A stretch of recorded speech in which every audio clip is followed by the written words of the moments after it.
Hello guys, welcome back to our channel. எல்லோரும் எப்படி இருக்கீங்க? ஹோப் எல்லோரும் ஹெல்த்தியாகவும் சந்தோஷமாகவும் இருக்கீங்கன்னு நினைக்கிறேன். அண்ட் இன்றைக்கி விலாக் வந்து டே இன் மை லைஃப் மாதிரி மார்னிங் டு ஈவினிங் ரொட்டீன் தான் ஷேர் பண்ணியிருக்கேன். அலாங் வித் தட் ஒரு மினி விலாகில் தங்கச்சி வந்து ஜிமிக்கி எடுத்திருந்தான்னு சொல்லியிருந்தேன்ல, ஸோ அதோட டீட்டெயில்ஸும் இதில் இன்க்ளூட் பண்ணியிருக்கேன். ஸோ ஐ ஹோப் இந்த வீடியோ உங்களுக்கு இன்ட்ரெஸ்டிங்காக இருக்கும். எங்கள் ஊரில் பார்த்தீங்கன்னா கரண்ட்லி வெதர் வந்து அவ்வளோ சூப்பராக இருக்குது. வெயிலே இல்லாமல் நல்லா சில்லுன்னு இருக்கவே பிரேக்ஃபாஸ்ட்டோ லஞ்சோ சூடாக செஞ்சு சாப்பிட்டா தானே நல்லாயிருக்கும். ஸோ அம்மா வந்து வேலை கிளம்புறதுக்கு முன்னாடி பிரேக்ஃபாஸ்ட்டுக்கு என்ன வேணுமோ அதுக்கேற்ற வெஜிடபிள்ஸ் எல்லாம் கட் பண்ணி வச்சுட்டு போயிடுவாங்க. நாங்கள் சாப்பிட்றதுக்கு முன்னாடி சூடாக செஞ்சு சாப்பிட்டுப்போம். ஸோ அன்றைக்கி வந்து உப்மா தான் ரெடி பண்ணேன். And here is a quick update on my skin care routine. Few டேஸ்க்கு முன்னாடி ஃப்ரீக்வெண்ட் ட்ராவல் அண்ட் வெதர் சேஞ்சஸ்னால என்னோடய ஃபேஸில் பிம்பிள் ஷோ அப் ஆகிட்டே இருந்துச்சு. அண்ட் ஹானஸ்ட்லி நம்ம எவ்வளோ கேர்ஃபுல்லாக இருந்தாலுமே அன்எக்ஸ்பெக்டட் டைமில் ஆக்னீஸ் வந்துடும். லைக் ஒன்று போச்சுன்னா பின்னாடியே இன்னொன்று மந்த்லி சப்ஸ்கிரிப்ஷன் மாதிரி வந்துடும். ஸோ என்னோட ஆக்னி ஃபேட் பண்ண எனக்கு ஹெல்ப் பண்ணது பார்த்திங்கன்னா my go to face wash, Himalaya பிராண்டோட purifying neem face wash. And now in its best ever formula. இந்த ஃபேஸ் வாஷ் யூஸ் பண்ணுறதுனால உங்கள் பிம்பிள்ஸை ஜஸ்ட் 5 டேஸில் ரெடியூஸ் ஆகிறது மட்டும் இல்லாமல் அகெயின் நியூ பிம்பிள்ஸ் வராமல் இருக்க ப்ரிவென்ட் பண்ணுது. And it's clinically proven. So no more pimple stress. Then இதில் நீம் லீவ்ஸ் மட்டும் இல்லாமல் நீம் பிளான்ட்டோட 5 பவர்ஃபுல் பார்ட்ஸான young leaves, mature leaves, stem, flower, ஃப்ரூட்னு எல்லாமே இருக்குது. So all these are working together to keep your pimples at bay. அப்புறம் இதோட ஃபார்முலா வந்து சோப் ஃப்ரீ அண்ட் பிஹெச் பார்த்தீங்கன்னா ஸ்கின் ஃப்ரெண்ட்லியாக இருக்கும். ஸோ தட் உங்கள் ஸ்கின்னை ட்ரை ஆகாமல் பார்த்துக்கும். யூஸ் பண்ணதுக்கப்புறம் உங்கள் ஸ்கின் பார்க்குறதுக்கு க்ளீனாகவும் ஃப்ரெஷ்ஷாகவும் ஹைட்ரேட்டடாகவும் ஃபீல் ஆகும். தென் இந்த face wash Amazon, Nykaa, Flipkart, Himalaya's app and official வெப்சைட்டில் அவைலபிளாக இருக்குது. ஆல்சோ லிங்க் டிஸ்கிரிப்ஷனில் கொடுத்துருக்கேன். So grab yours at great discounts.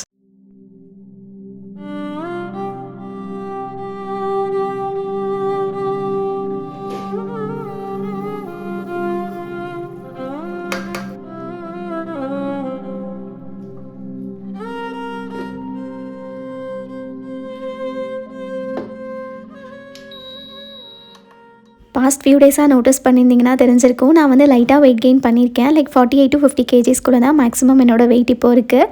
முன்னாடி வந்து 44, 45, 46 அப்படின்னு சொல்லிட்டு இருக்கும். பட் இப்போ வந்து 3 to 4 kgs இன்க்ரீஸ் ஆகிருக்கு.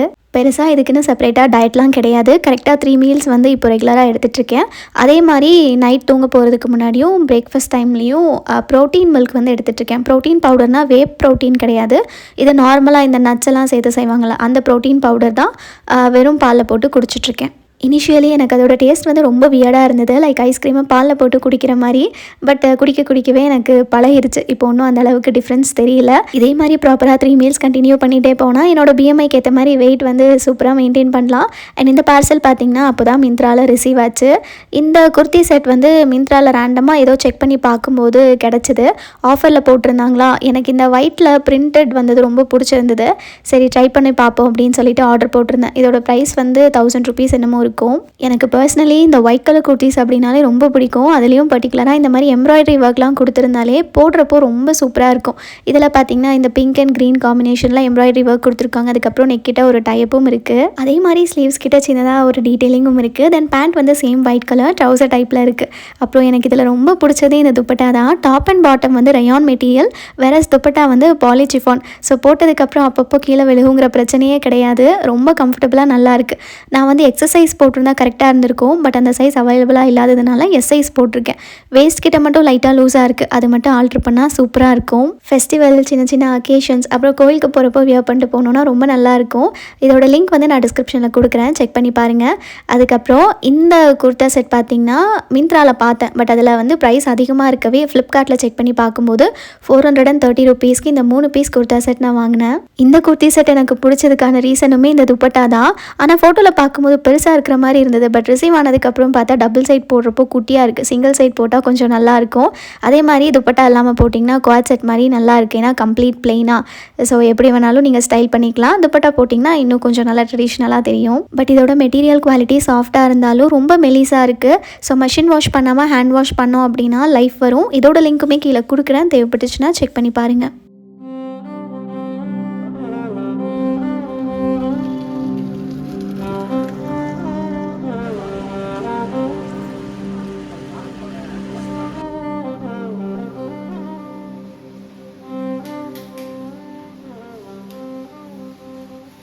நான் இந்த வீட்டோட கேட்டை தாண்டி போகிறதே எப்போயாவது ஒரு தடவை தான். ஏன்னா என்ன தேவைப்பட்டாலும் அப்பாவோ அம்மாவோ 2 பேரில் ஒருத்தவங்க வாங்கிட்டு வந்துடுவாங்க.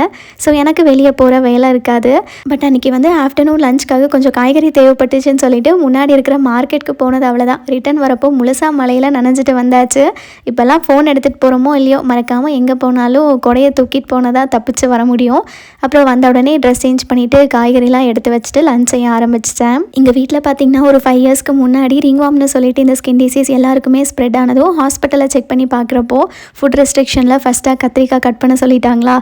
ஸோ அதிலேருந்து கத்திரிக்காய் எங்கள் வீட்டில் வாங்குறதே கிடையாது. ஆனால் இந்த கத்திரிக்காயில் செய்கிற கிரேவி வந்து எனக்கும் சரி அம்மாவுக்கும் சரி ரொம்ப பிடிக்கும். எனக்குமே ஒரு 3-4 நாளாக சாப்பிட்ணுன்னு சொல்லி டெம்ட் ஆகிட்டே இருந்ததுனால அன்றைக்கி போயிட்டு ஃப்ரெஷ்ஷாக கத்திரிக்காய் வாங்கிட்டு வந்து கிரேவி தான் வச்சேன். எப்போ கத்திரிக்காய் கிரேவி செஞ்சாலும் இந்த மாதிரி மசாலா அரைச்சி தான் செய்வோம். அண்ட் டேஸ்ட் வந்து செம்மையாக இருக்கும். ஸோ ஃபஸ்ட்டு பேனில் 2 டேபிள் ஸ்பூன் வேர்க்கடலை, 1 டேபிள் ஸ்பூன் கசகசா, 1 டேபிள் ஸ்பூன் எள்ளு, கொஞ்சமாக முந்திரி, 1 டீஸ்பூன் சீரகம், 1.5 டேபிள் ஸ்பூன் மல்லி, கொஞ்சமாக பட்டை, கிராம்பு, ஏலக்காய், 2 பிரியாணி இலை சேர்த்து லோ ஃப்ளேமில் நல்லா வறுத்துட்டு ஆற வச்சாச்சு. அகெயின் அதே பேனில் 1 டேபிள் ஸ்பூன் எண்ணெய் சேர்த்துட்டு ஸ்லைஸ் பண்ணி வச்சுருக்கிற 2 வெங்காயம், கூடவே கலருக்காக 4-5 காஷ்மீரி சில்லிஸும் ஆட் பண்ணியிருக்கேன். பட் அது வந்து ஆப்ஷனல் தான். அதுக்கப்புறம் குட்டி குட்டியாக கட் பண்ண இஞ்சி ஆட் பண்ணிவிட்டு கண்ணாடி பதம் வர வரைக்கும் நல்லா வதக்கி விட்டுருங்க. தென் இது கூடவே பழுத்த 2 தக்காளியும் சேர்த்துட்டு நல்லா குக் ஆனதுக்கப்புறமா கடைசியாக கொஞ்சமாக தேங்காயும் சேர்த்து அந்த சூட்லேயே கிளறி விட்டுட்டு ஆறுனதுக்கப்புறமா அரைச்சி எடுத்துட்டா மசாலா ரெடி ஆயிரும்.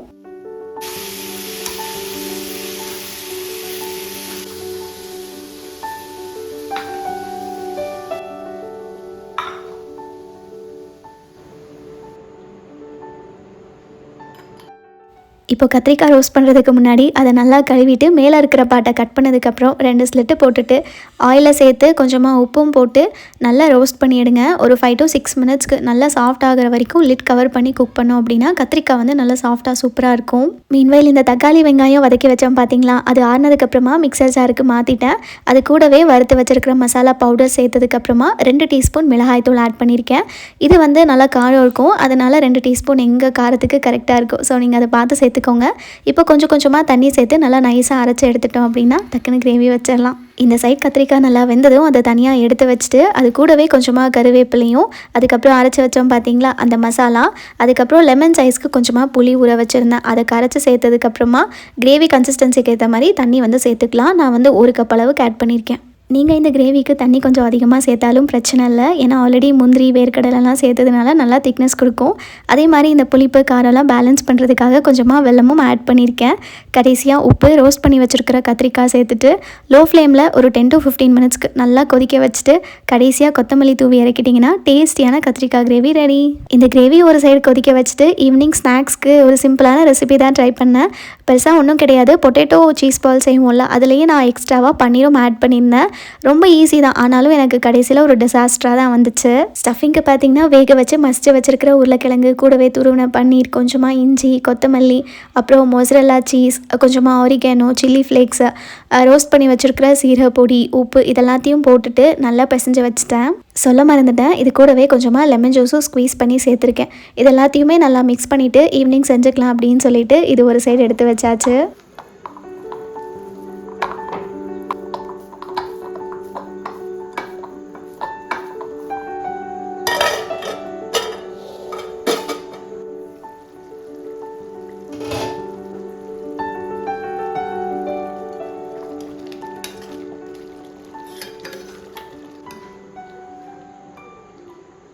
சித்தி வந்து அன்றைக்கி ஒரு வேலை விஷயமா கிருஷ்ணகிரி வரைக்கும் போனதுனால தம்பியை வந்து ஸ்கூல் முடித்த உடனே பிக் பண்ணிவிட்டு வீட்டுக்கு கூட்டிகிட்டு வந்துருன்னு சொல்லியிருந்தாங்க.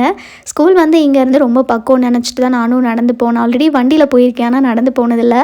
அது பார்த்தா 1 கிலோமீட்டர் இருந்துச்சு. பத்தாததுக்கு மழை வேறு. சரின்னு சொல்லி ஒரு குடை எடுத்துகிட்டு போயிட்டு பத்திரமா வீட்டுக்கு கூட்டிகிட்டு வந்ததும் ஆல்ரெடி லஞ்ச் ரெடி பண்ணி வச்சுருந்தாங்களே அதை போட்டு கொடுத்துட்டு 2 பேரும் லஞ்ச் சாப்பிட்டு முடிச்சாச்சு.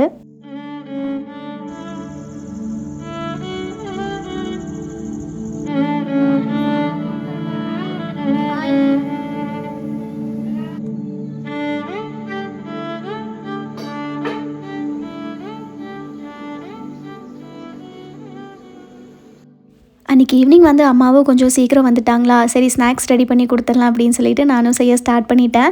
அதுக்கு முன்னாடியே தம்பி வந்து பாத்திரம்லாம் நீட்டாக வாஷ் பண்ணி கிச்சனும் க்ளீன் பண்ணி கொடுத்துட்டான். ஸோ எனக்கு சமைக்கிறதுக்கு ஈஸியாக இருந்துச்சு. அப்புறம் ஆஃப்டர்நூன் இந்த பன்னீர் உருளைக்கிழங்கு போட்டு ஒரு பன்னீர் ஸ்டஃபிங் ரெடி பண்ணோம்ல, அதோட கோட்டிங்காக 2 முட்டை கூட கொஞ்சமாக பெப்பர் பவுடரும் உப்பும் போட்டு பீட் பண்ணி வச்சிட்டேன். அப்புறம் சைட்லேயே கொஞ்சமாக பிரெட் க்ரம்ஸும் எடுத்து வச்சாச்சு. எப்போவுமே இந்த ஸ்நாக்ஸை ரவுண்ட் ஷேப்பில் தானே பண்ணுறோம், இந்த டைம் ஹார்ட் ஷேப்பில் ட்ரை பண்ணி பார்ப்போம்னு சொல்லிட்டு ஒரு ரீல் சேவ் பண்ணி வச்சுருந்தேன். அதில் பார்த்தீங்கன்னா இந்த ஹார்ட் கட்டர் யூஸ் பண்ணி அந்த ஹார்ட் ஷேப் சூப்பராக கொண்டு வந்திருப்பாங்க. என்கிட்டயும் ஹார்ட் கட்டர் இருந்தது. சரி அதே மாதிரி ட்ரை பண்ணி பார்ப்போம் அப்படின்னு சொல்லி நான் ஜஸ்ட்டு ட்ரை தான் பண்ணேன். ஆனால் பார்த்தா நான் வச்சுருந்த ஹார்ட் கட்டர் வந்து ரொம்ப குட்டி, அதில் சுத்தமாக வரல. சரின்னு சொல்லி கடைசியாக நான் ரவுண்டாக பால்ஸ் மாதிரி உருட்டி வச்சுட்டேன். இப்போ இதை பீட் பண்ணி வச்சுருக்கிற முட்டையில் டிப் பண்ணிவிட்டு அதுக்கு மேலே வந்து பிரெட் க்ரம்ஸால் கோட் பண்ணணும். சிங்கிள் கோட்டிங் கொடுத்தோம் அப்படின்னா அந்த அளவுக்கு கிறிஸ்பியாக இருக்காது அப்படின்னு சொல்லிட்டு நான் 2 கோட்டிங் வந்து கொடுத்துருந்தேன். இது வரைக்குமே ரொம்ப நல்லா தான் போயிட்டு இருந்துச்சு. அதுக்கப்புறமா ஆயிலில் போட்டதுக்கப்புறம் பார்த்திங்கன்னா கொஞ்சம் கொஞ்சமாக அந்த பன்னீர் தனியாகவும் சீஸ் தனியாகவும் பிரிஞ்சு போக ஆரம்பிச்சிச்சு. எதனாலன்னு எனக்கு சுத்தமாக தெரில. நீட்டாக தான் எல்லாமே கோட் பண்ணி வச்சேன். ஸ்டில் ஒரு பால்ஸ் கூட ப்ராப்பராக வரவே இல்லை. என்ன பிரச்சனைன்னு தெரில. யாருக்காச்சும் தெரிஞ்சிச்சுன்னா மறக்காமல் கமெண்ட்ஸில் சொல்லுங்கள். எனக்கு தெரிஞ்ச மோஸ்ட் ஆஃப் த டைம் இந்த மாதிரி சீஸ் ஸ்டஃப் பண்ணுறப்போ வெளியே வந்துடுது. அது என்ன ரீசன் தான் தெரில. கடைசியாக எல்லாத்தையும் ஃப்ரை பண்ணி எடுத்துகிட்டு அந்த டொமேட்டோ கெச்சப்பில் டிப் பண்ணி சாப்பிடும்போது நிஜமாக டேஸ்ட் வந்து சூப்பராக இருந்தது. ஆனால் அது ப்ராப்பராக ரவுண்ட் ஷேப்பில் அப்படியே வெளியே வராமல் இருந்திருந்தால் இன்னும் நல்லா இருந்திருக்கும். தென் இந்த கோல்ட் ஷாப்பிங் கிளிப்பிங் எல்லாமே ஒரு 1 வீக்கு முன்னாடி ஷூட் பண்ணி வச்சுருந்தது. தங்கச்சி வந்து ஷிஃப்ட் முடிச்சுட்டு ஆஃப்டர்நூனே வந்துட்டான். அதுக்கப்புறம் ஃப்ரெஷ்அப் ஆகிட்டு பூஜை பண்ணி முடிச்சுட்டு அம்மா வந்ததுக்கப்புறமா நாங்கள் கடைக்கு கிளம்பினோம். அப்புறம் இந்த கோல்ட் ஸ்கீம் பார்த்திங்கன்னா லாஸ்ட் இயர் செப்டம்பர் மந்த்லேருந்து பே பண்ணிட்டு இருந்தா. மந்த்லி 3000 அப்படின்னு சொல்லிட்டு 11 மந்த்ஸ்க்கும் பே பண்ணணும்.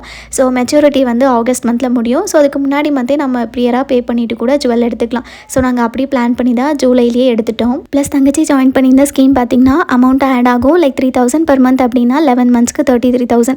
ஸோ இந்த அமௌண்ட்டுக்கு எடுக்கிற ஜுவலுக்கு வேஸ்டேஜ் கிடையாது. இந்த கோல்ட் ஸ்கீம் ஜாயின் பண்ணதுக்கான ரீசனே கோல்ட் ஜிமிக்கு எடுக்க தான். அதுலேயும் முன்னாடியே கரெக்டாக 1 பவுண்ட் எடுக்கணும்னு சொல்லி பிளான் பண்ணி வச்சுருந்தா. அப்புறம் அவள் ஸ்கீம் ஜாயின் பண்ணும்போது கோல்டோட ரேட் வந்து per கிராமுக்கு அரௌண்ட் 6500 இருந்துச்சு. பட் இடையில வந்து ரொம்ப ஸ்பைக் ஆகவே நாங்கள் பிளான் பண்ண மாதிரி எடுக்க முடியல. ஸோ இடையில என்ன பண்ணா அப்படின்னு பார்த்தீங்கன்னா கொஞ்சம் கொஞ்சமாக அமௌண்ட் செய்கிறோம்ல, அதை வச்சு கோல்டு காயினை எடுத்து வச்சுருந்தா. ஒரு 3 கிராம் கிட்ட தனியாக கோல்டு காயினும் இருந்துச்சு. ஆல்சோ அவளோட பர்த்டேக்கு கிஃப்டாக நான் வாங்கி வச்சுருந்தேன் 2 கிராம் கோல்டு காயினும் கொடுத்துட்டேன். அந்த கோல்டு காயின் பார்த்திங்கன்னா ஒரு வருஷத்துக்கு முன்னாடி 12,000க்கு 2 கிராம் காயின் வாங்கினது.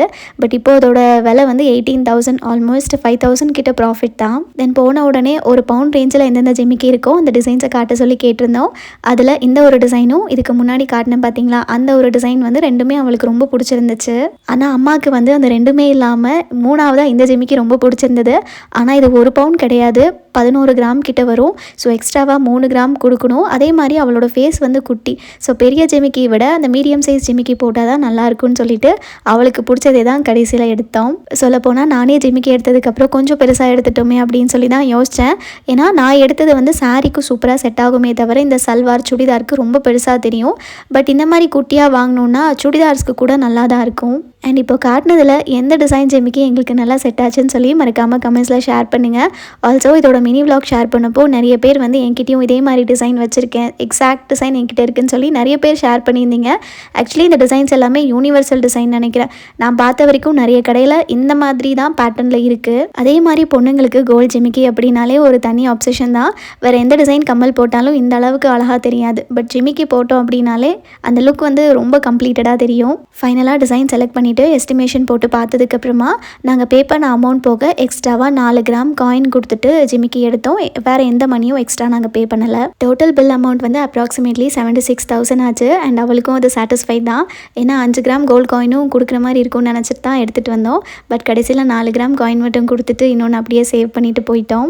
அண்ட் அவ்வளோதான், இதோட vlog இங்கே எண்ட் பண்ணிக்கிறேன். அடுத்ததான் இன்னொரு இன்ட்ரெஸ்டிங்கான vlogல மீட் பண்ணுறேன். Until then, take care. Bye.